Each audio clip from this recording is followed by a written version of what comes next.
Welcome back today. Pennick, welcome back. Well, thank Mo's you. back as well.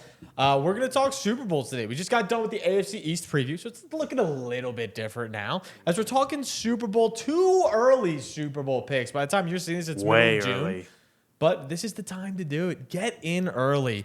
Get some value. There's a lot of value on this list. As you can see, we have Rams leading off at plus 500. We the Bills at plus 1,000. Ravens at plus 1,100. Seahawks at plus 1,100.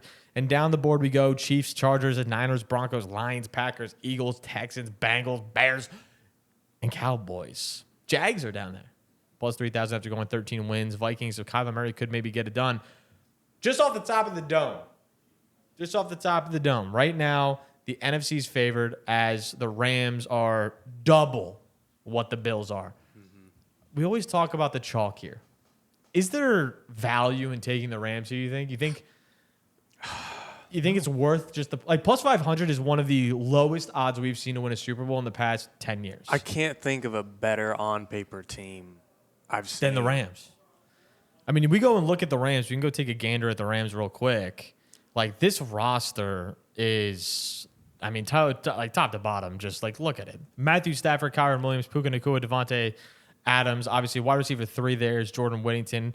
They bring in Max Clare to be the tight end 4 for them behind Tyler Higbee, And Terrence Ferguson. Oh, 100%. They're going a ton of 13 personnel. He'll definitely get in there. And the defense is still fantastic in my opinion. You only add Myles Garrett. You add both of the Kansas City corners. Yeah, How do you feel about that one, Pennick? Both Kansas City guys? they're good. I mean, they're pretty solid. They're good, man. I even love Cam Kinchins coming from Miami, too. He's really evolved as a player, too. One of my favorite additions they've made over the past 3 years is Cam Curl. I've loved Yeah. Cam Curl as a ball player. And I think he can do great things. Is there ever been a team that's made a conference championship and had a better offseason than the Rams? Like, has there ever been this good of a team to get that much better in 1 year? Yeah, I mean, adding one of the best defensive players that we've ever seen is pretty damn good. So Plus Trent McDuffie. Like, Trent McDuffie's not even talked about now. Yeah, I mean, McDuffie because was of the headline. And The now Myles he's- Garrett trade. yeah, he's the Man, man. this is... Like, the Chiefs year in and out, year in, year out. The Patriots, Let's like, be honest real quick. Emmanuel Forbes didn't play bad last year. And Like, now he he's a wasn't- now he's a and that's backup. He was Yeah. starting last year. Now he's a backup. Do we just chalk the whole bit, take the chalk and go with the Rams? But the only concern would be if they're healthy. I mean, it's the concern with every team. But But they are old. I mean, Devontae and Stafford are old. yeah, And Stafford going into last year, you have to remember, like, back spasms, back problems. We didn't even know if Stafford was playing last year, comes out to be an MVP. I'm shocked that Matthew Stafford is still playing the game of football because it was if Puka Nacua was not drafted to this team, that basically brought that offense back to life and sparked that offense. I do not think Matthew Stafford is playing football right now. I think he's living his life with my coworker Trevor Plouffe and Jimmy Clausen out in LA and having a great time. I think that's why Matthew Stafford's still playing. So physically, like, while he's still good, while he's the man, he wins with his eyes, and that's why he's an elite quarterback. But physically, that's something that you always kind of have to keep in the back of your brain. I want to get your thoughts on this because we haven't talked about it. Ty Simpson being drafted now in hindsight of the Myles Garrett trade. People are up in arms about it. It's easier to. I think it's easier to swallow. Yeah, now No? that you have Myles Garrett, yeah. Yeah. No, it's weirder now. I'm like, why didn't you just go all in? Is that what you're Correct. saying? Who It would you have makes- drafted? Pull up the 2026 NFL draft. And they probably need defense, right? Or would you want to go with like a receiver? Is there nothing on the O-line they could have added? I mean, you look at this. They're pretty okay. You look on at the this O-line. group where they drafted. I mean, obviously, for me, it's Ruben Bain of getting the steal there, just having another edge there to feel good about. But you feel good about Byron as well. Then you have Myles Garrett. Yeah, it's like if you wanted a tight end, that you could have taken Sadiq. Or I understand the logic of if we took a Mekhi Lemon or a receiver, they're probably not going to play this year. But look at the Bucks. Like last year, 2 years ago, when they took Emeka, it was kind of like that's a little Last year, greedy yeah. when you have Evans and Godwin. And now it's like if they didn't draft Emeka 2 years ago, they'd have the worst wide receiver room in the league. It's like go with the abundant pick that you're probably going to use the next year after immediately, especially when Devontae Adams is gone, rather than Ty Simpson. I just don't get it. My question for you, Pennick, is wouldn't you rather go with like a offensive tackle project like a Monroe Freeling? Maxi Honitor would have been like, oh, you just sit on the bench there Well, for a that's little bit. and that's what I'm talking about. Would you almost rather have like that at sitting on the bench compared to like a Ty Simpson who I mean, this is just my opinion. I don't know if he wasn't a top 15 pick for me. He was barely a first round grade for me. Like going at 13, I would almost feel better if they just drafted trade the pick. Yeah. I mean, at the end of the day, if they have conviction on a guy, No, yeah. it's not like, oh, if you take, I almost prefer, this sounds crazy. I almost prefer the process of with your first pick in your first round, if you have a guy that's rated that high, then take the quarterback in the first round instead of fucking around and taking him in the second or the third round. All right, fair enough. If he's the highest player on your board and it's in the first round, take him. I don't agree with it. Okay. I don't agree with it, but I mean, they traded for Myles Garrett, and you look at the rest of the team, and they're ready to rock and roll. Yeah. All right, let's get outside of the Rams. Let's go to the picks that we got. I'm going to start us out. I'm going to start us out with a hot plus 2,000. If we're going to go down this board this far, we're going to take the Texans. We're going to take a team that is number one at something. I think if you want to win a Super Bowl, you have to be number one in some aspect of football, whether it's rushing the football, passing the football, or on the defensive side of the ball. And the Texans have it on the defensive side of the ball, and they just, in my opinion, just keep getting better. Houston's a team that we look at, and where the fuck is Houston? There he goes. Houston's a team we look at, and it really, for me personally, it comes down to just C.J. Stroud. Yo, can we load this depth chart, balls? Thanks. It just comes down to C.J. Stroud, right? They got some help with Woody Marks now. So now it's Woody Marks and David Montgomery. You feel pretty solid about a 1-2 punch there. You're not too caught up in the run game being as bad as it was. The O-line truly isn't as bad as it was last year. You bring in Wyatt Teller. That's a huge add for them, right? They get a guard that can actually do something. Tank Dell is back this year. You still have Jaden Higgins from last year, Jalen Knoll from last year, who did pretty solid. Nico Collins is coming back for another year. Xavier Hutchinson is there. The offense isn't bad. It just comes down to C.J. Stroud and what can he do under pressure. Because this defense is otherworldly good. Yeah. Their secondary with Reed Blankenship, Derek Stingley, Kalen Bullock, and Kamari Lassiter, Jalen Petrie. Like, that is an insane. You want to talk about best secondaries in the league. That's the best secondary in the league, probably. And then Will Anderson and Daniil Hunter in there with Sheldon Rankins. So awesome. It's a defense that I look at and I'm like, this defense has no holes. And they're going to probably be repeated as the number one, number two defense in the league. And last year, they were giving teams hell every single time they played them and could disrupt anything. They held the Patriots to literally virtually nothing, and just all they needed was CJ to do something. If they're going to turn around this year, we're going to have a big year. It's going to be on the back of CJ Stroud. It just is coming in my belief. If I'm going to take a shot on a team, if I'm only betting on one piece to do well, I'm going to bet on that one piece and take that shot. They're one of two teams last year to have a playoff win the last 3 years in a row. The Chiefs haven't, the Ravens haven't, the Rams haven't. You name it, they haven't. Like, the value you're getting on a consistently winning playoff team, it's insane. I almost took it myself. Yeah, I love D'Amico Ryans. I think he's a great ball coach. They're so fucking good. So, I mean, I can't say that I've sat here and I've watched, like, CJ Stroud extensively with the thought process of, I'm going to figure out what's going on with him. And I don't know if any of you have either. But I just judge. I went to that Chiefs-Texans game, and I think, like, the main thing that I took away from that, and whenever he's on national television, is that there are just plays that he's on, and then there are plays that he's off. And the plays that he is off, seemingly, he's very off. It's shoot yourself in the foot and, like, game ruiner off. So I think that's the big thing. I cannot believe that after his rookie season, where we're talking about. Oh, there's top 5 talks. We're talking about not just like where do you rank CJ Stroud in quarterbacks, right? But we're talking about CJ Stroud from like a processing standpoint and decision-making standpoint of this is a guy that's already like so elite in that area, like a Burrow is, or even like a Brady is. Yeah. He had certain stats where it was like up there with like Montana after year one. So I don't know, man. Like, where did that go? That can't just go away. There somewhere. His rookie year, there were still like off games. Like they randomly lose to the Panthers his rookie year, and the Panthers ended up like the first pick that year. Like there were flaws his rookie year. His second game in the playoffs versus the Ravens. Ravens were obviously super fucking good, but again, that was Stroud at his best. He like looked terrible. Yeah. Couldn't move the ball. So it's not like his rookie year was flawless. Yes, that's all what we want him to get back to be, but even at what we've seen as a ceiling, it's not like he's like if you give that CJ Stroud this defense, you're looking at a different story. Last against the Patriots, he got the ball at his own 40 going in. Well, their 40 going in, which is pretty much midfield going in, 5 times. They scored once. Yeah.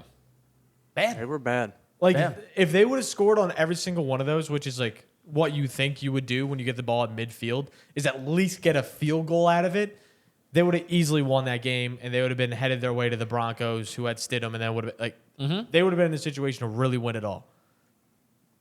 And they just couldn't. And that's what I'm saying. If you can get CJ Stroud to buckle in and dial in, and maybe it was the O line, like he was just so worried about getting hit, and you bring in Wyatt Teller.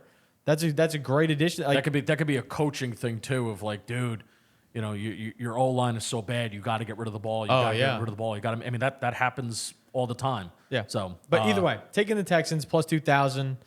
What are the two additions that they made in the first 2 rounds of their draft? And I'm asking you this because you know me. What are the first 2 additions that they made in this year's draft that you know that I love? Their first two picks this year. O-line. I mean, they took O-line and Kalen Rutledge D-line. and D-line. Trenches. Keelan Who's Rutledge, the which I'm who's the pretty defensive surprised. guy they draft? It was a dude, Caden McDonald. McDonald. The best, I forgot about the best that. D tackle. Yes. And they got him in the second round. They actually jumped the Giants because they were afraid that the he's Giants a were going to take him. monster, Yeah, man. dude. I forgot they got him in the second round. Wow, I feel like the draft's been so long ago now. You know, and he's going to be Holy behind. shit. He's going to be behind Sheldon Rankins, and Yeah. that's a guy. How do you that's feel gonna about rotate Kalen in. Rutledge starting? Like, Keelan pretty much for Rutledge? him? Yeah. I mean, it's curious to me that he's. I mean, at least he's listed at center, so I'm presuming that this is going off of reports. Yeah, it is. I would assume. He was not a center in college, so that's going to be something that's new. And sometimes you do see interior offensive linemen. It takes them a couple years. I mean, hell, they're just getting over the kid from Texas A&M that they drafted a couple years ago. Kenyon Green. They're getting over the Kenyon Green experiment of he's the most clean-cut, polished prospect, and then he's failed. So Keelan Rutledge, not the most clean-cut prospect, but he's a mauler, dude. That mentality. I think a little bit of a reach in the first round, where a lot of people are talking about him going in the second or the third, but they want an identity, man, and they got to help out CJ Stroud. So I love the thought process of adding those first 2 guys. 100%. So I'm taking Texans plus 2,000. Mo, going around the table, where are you going? I hate the AFC. I don't like the Bills. I don't like the Ravens. First-year head coaches, even if they're going to be like great head coaches in their career, they don't make it to the Super Bowl in their first year. They just don't. If you look at all of NFL history, Broncos, I don't believe in both. Like, I'm like, if you have a top quarterback, you're in the conversation. If you don't, I don't care how good the roster is. I'm not going to pick you. So it's between the Chargers and Chiefs that I have left, and I'm just going to pick the Chargers because why not? Your guy, right? Why not this year? Justin Herbert's never won a playoff game. Peyton Manning, first 3 playoff games, all L's. Matthew Stafford, before he joined the Rams, never had a playoff win. Joined the Rams year 1, undefeated in the playoffs. Went on a 4-game winning streak. So don't say it's not impossible. Don't say it's not happened before. Justin Herbert, this is the best situation he's ever been in offensively. He has Mike McDaniel. I don't love the wide receiver room. No, it's awful. Lad McConkey, after his rookie year, was projected to be this top 10 receiver, and it's like, chill. He's a cool white boy. I appreciate that we have him, but we can't run the offense through him. And it's unfortunate 2 years later, it's still what they're going to have to do. But I believe in Mike McDaniel. He convinced the entire NFL and the entire fan base of the NFL that Tua Tagovailoa at one point in his career was good. He was never good. That was just Mike McDaniel dark magic. Now that it's paired up with my pretty boy magic and Justin Herbert and my belief in him, I'm gonna pick the Chargers. I made this comp before, but Justin Herbert has an opportunity to be MJ in the 80s, and we're going to take him to the 90s with Mike McDaniel here. Because when he was in the 80s, swept every single time he got there, and just nothing he could do about it. Just putting up a ton of points. What's Herbert doing? Putting up a ton of fucking points, putting up a ton of yards, not able to get it done. What happens when you get yourself a Scottie Pippen? What happens when you get a right-hand man in Mike McDaniel? I am also worried about them losing Jesse Minter because I feel like the offense took 2 steps forward with McDaniel, but the defense is going to take a step back without Minter. I also think like we're still banking on Khalil Mack. We're still banking on Derwin James to like just keep pumping out the juice they have. When it's like, I don't know if Derwin James is going to be able to still do it at 29 years old. Khalil Mack's going to do it at 34 years old. But, you know, I'm just addressing both sides and being devil's advocate. I do think the defense isn't going to be as strong as it was the first 2 years Harbaugh's been there, but I think the offense is going to be so fucking good with McDaniel, plus the O-line. Yeah. That I mean, you get Slater and Alt back. Yeah, Alec Ingold was a nice pickup. Yeah. I was pretty surprised that They didn't run the ball better. Well, they didn't have with Greg Amari Roman. in. Yeah, with Greg Roman over the last couple of years, but I do think they're going to run the ball. Well, I would think say they're gonna run the the ball first really year, well. like they redeemed J.K. Dobbins' career, and it ran Yes. pretty well. And then Yes. last year, it's like, who the fuck are they running it with? Yeah. Yeah. Hey, you want to talk about some Pennick? Well, how about these tight ends? Charlie Kohler, Dude. David. Who is that? Njoku. Who is that first string tight end? I know who the Aronde second. Gadsden? You didn't see him last year? Yeah, No. He was a decent rookie. Yeah, he was a rookie last year coming in. Aronde Gadsden the second. More of a receiving tight end, right? Not as big in the blocking, which is why you bring in like a Kohler type of guy. Yeah, I love that pickup. But he's more like I would say he's more like a big slot than he Okay. is like a true tight end. I think for 13 personnel though, this is the lineup you want. You want a Yeah. guy that can be a catcher. You want a guy that can be secondary catcher, and you want a blocker. Yeah. And that's what you got right here. And I think they're going to run a lot of 13 and 12 personnel, have Ladd and QJ be the focal points of this offense. You know what I also really like that's Well, not they brought in Alec Ingold too. yeah, you know what else they're not really talking about is what are you talking about? Oh, brought in Alec Ingold. From, my from God. Miami. Yeah. We just talked about this. Oh, you did? Oh crap. Anyway, Replay that. whenever they also brought in Brennan Thompson, a rookie guy, 4.2 McDaniels guy. speed, McDaniels guy. This is going to be their gadget, sneaky good, just get a fuck ton of receptions behind the line and make plays happen type of guy. This year, if you have two guys you can be solidified with, two guys you can rely on, and then you have Brennan Thompson to be that kind of gadget guy to be close to the line of scrimmage while these two will run down the field. Yep. You feel good about it when you've Justin Herbert as your quarterback, and Amari and Hampton can run the ball, bring Keaton Mitchell as the change of pace back, even have Kamani Vidal still work in there. Like, I like the ball club. I like the idea. I like the ball club, and we're going to be taking him at 17-1. Yes, sir. Pennick, what's your pick? Yeah, dog? man. I'm between two teams, but I think the Green Bay Packers have one of the more complete rosters in the NFL. And I am a Jordan Love believer. I'm a Jordan Love guy. I understand that he makes mistakes. I understand that he throws interceptions, and that's kind of been like, the main narrative around him. But I also think in the postseason, I don't think he throws interceptions. I think that's overblown. it's a public narrative. Like if you ask the For the average potatoes. football fan, For potatoes. for potatoes. And Yeah, I let think him know, Mo. what you need a quarterback in the biggest moments to make the throw that not a lot of people on this planet can make. And I think Jordan Love can be that type of quarterback. I think the old line's pretty balanced and the old line's pretty good. I think Tucker Kraft is going to go the F off this year. Post ACL. Even coming off the injury, I think he's going to go off. I think he should be the offense. He should be the guy that leads this offense. I understand they're paying everybody in that receiver room $100 million for what? I don't know. And I even am a Christian Watson guy, but Tucker Kraft should be the heartbeat of this offense along with Josh Jacobs in this run game as well. I like the Jonathan Gannon at DC move. Yeah. Oh, yeah, I do too. Yeah, I think this defense has pieces, man. I mean, you just look at Micah Parsons. Luke Van Ness hasn't been bad. Devontae White hasn't been bad. You also have Javon Hargrave in there. They had Hargrave, which is cool. Yeah, Their secondary is very, very balanced. I mean, the duo of McKinney and Evan Williams at safety is one of the best safety rooms in the NFL as well. Javon Bullard Edrin is a Cooper, solid player too. not to go under. Edrin Cooper is the man. He's a dog. He's the man. Yeah. No, I like this room a lot, man. I mean, you got to feel pretty good about it.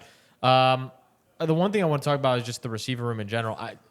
Who do you think leads this receiver room? I still think it's Golden this year. Like, I think he Really? has a year where it's like, hey, he has like the talent to do it. Let's give him the keys. Christian Watson obviously just signs a big deal. And before we go any further into the video, make sure you guys are on BetMGM. Taking all these lines, get up to $1,500 in your deposit for the very first time using code BETS, B-E-T-S. When you do that, not only will you get up to $1,500, but you'll also get an opportunity for Team USA. When you're watching this, the World Cup is still going on. Team USA should still be in it. And if they're not, that sucks. But if they are, all they need to do is score one goal. All you need to do. You bet on them, money line, whatever you take. As long as they score one goal, you get your hands on a prize, a piece of $500,000. So however that gets split up, you can get in on the action. All you have to do is bet on Team USA. Make sure to lock that in. And if you ask some Packers fans of like advanced analytics, whatever, they're like, oh, I think I'd go Reed. You think? I would go Reed with catches, but health conversation out of this, right? Yeah. Reed with No, catches. it's in this. But Watson should be yards. Like Watson's a guy that can get 15, 16 yards per reception. Yeah. You'd think, but can he? You want to take health out of it? I mean, yeah. But the problem is he's played 4 years in the league and never played a full season. Right. I don't know That's- has he wow. even come close. Besides his 15. rookie year. His 15. highest receiving yard year is 630 yards. And what does he average in his career yards per reception? Like 16, probably. You're looking at it. 17. Yeah. Yeah. So that's the type vibe you got to bet on. And then obviously you have like the annoying Bo Mellon, Sky Moore obviously got added, but I think it's mainly going to be these three that are running. How do you feel about the running back room? It's not great. They should put Savion Williams in the backfield more. You think? It's what he kind of did at TCU. Yeah, I mean he did a lot of it in TCU. I just didn't know how you felt And then about they it. could use him as like a receiver out of So the backfield. you too. a massive LaFleur guy? Me and Gut are pretty in on him. Yeah, I'm in. I think his opening scripts are pretty good. Also, like, how the fuck did they lose that Bears game last year?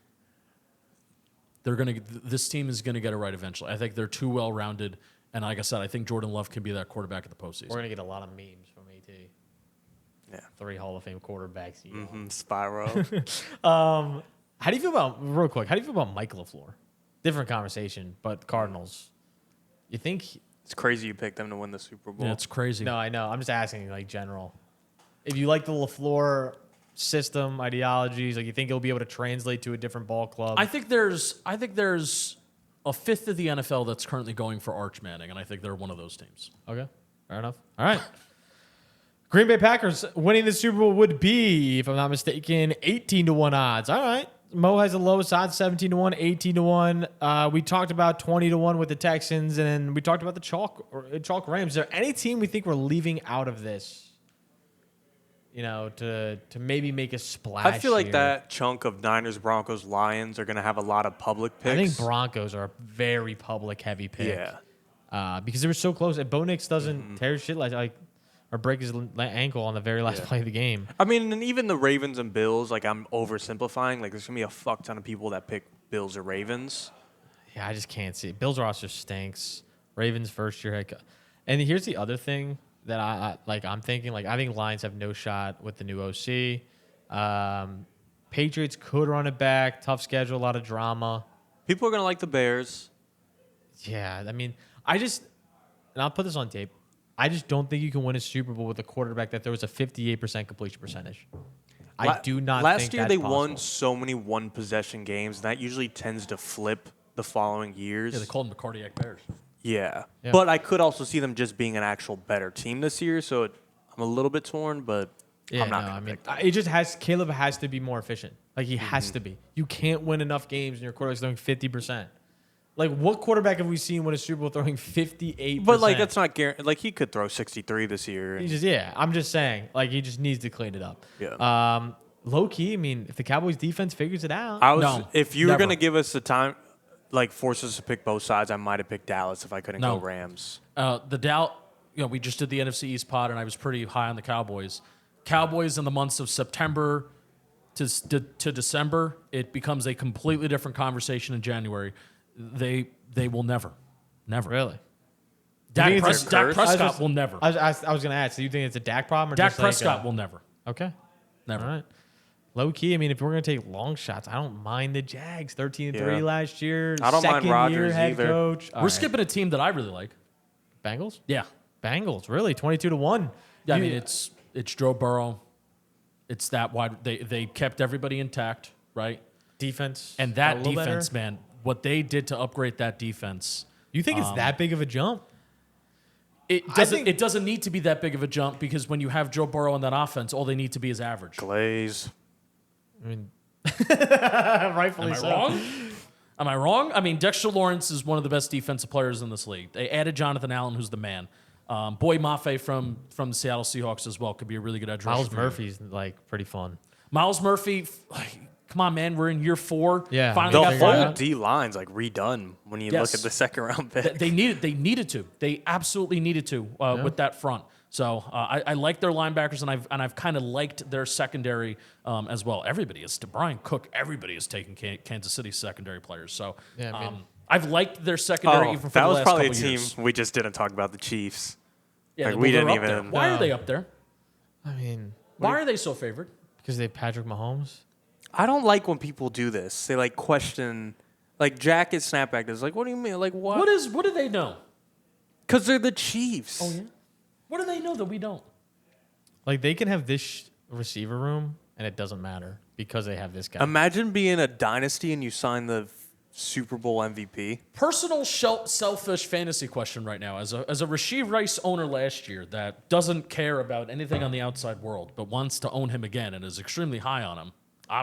Should be high on him, right? Yeah, I mean, I would agree. People are concerned about the rehab and jail. Is he going to be out of jail by the time Yeah. this This is show like comes out? you got to watch Unk's videos. Yeah, he will be out of jail in time. Did you see how thin Josh Simmons is? Oh my God. At O line, he's like jacked. Like he 200 looks like he should be coming off the edge at Looks DN. like he's 280 pounds. He's not, but yeah, he looks like it. Yeah, he's insane. That Are we was sure? insane. Are we sure? I mean, Insane. here's the other thing. Here's the one very underrated piece too. When we talk about like a Chiefs ball club, you have a guy like Patrick Mahomes. You have a playmaker in Rashee Rice.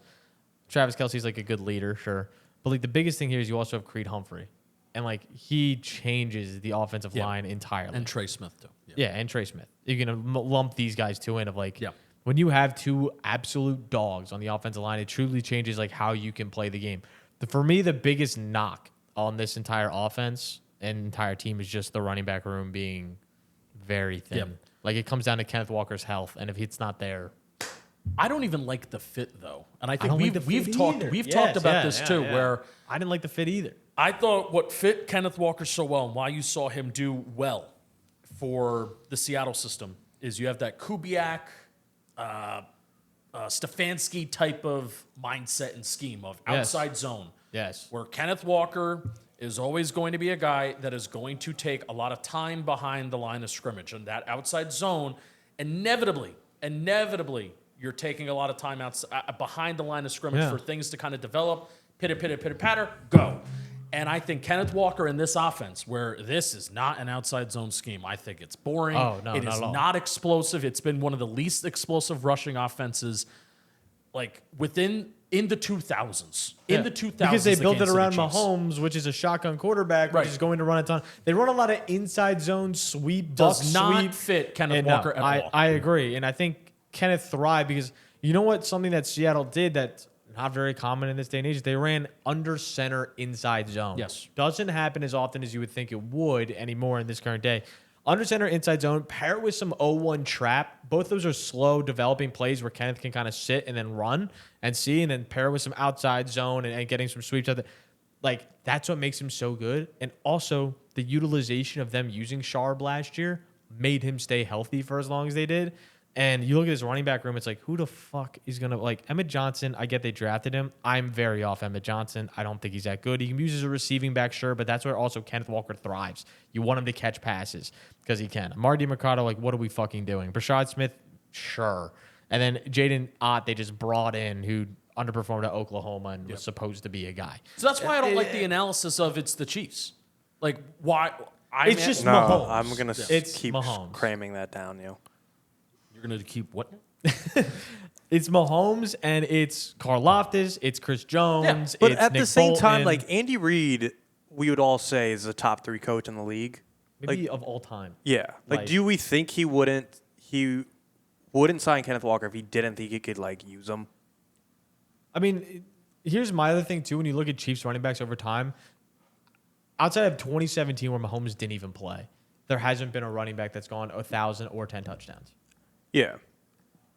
So it's like you could bring him on, sure, but maybe he doesn't use him in the regular season like we think he will. And again, selfish fantasy talk is here, but I mean, maybe they use him as like a 1, 2, 3 punch even. Right? They brought in Brashad Smith for a lot of plays in the red zone last year to be like a receiving kind of like gadget role. They run the ball with Travis Kelce and fucking pitches. Like they do some weird shit in this offense, especially with Xavier Worthy as well. Like, what are we really expecting out of it? It's gonna be interesting, man. Anyway, digress. That's pretty much all of our picks for today. If you enjoy this style of anything you want to finish up with, Pennick, actually. No. Anything you got That left was over? fun. I love Okay, talking all ball. right. Can you have me on more? Yeah, no, I mean, whenever you want, you can come in. If you enjoy this style of content, make sure to leave a like, make sure to subscribe, all sort of fun shit down below, and we'll catch you guys next time. Peace out.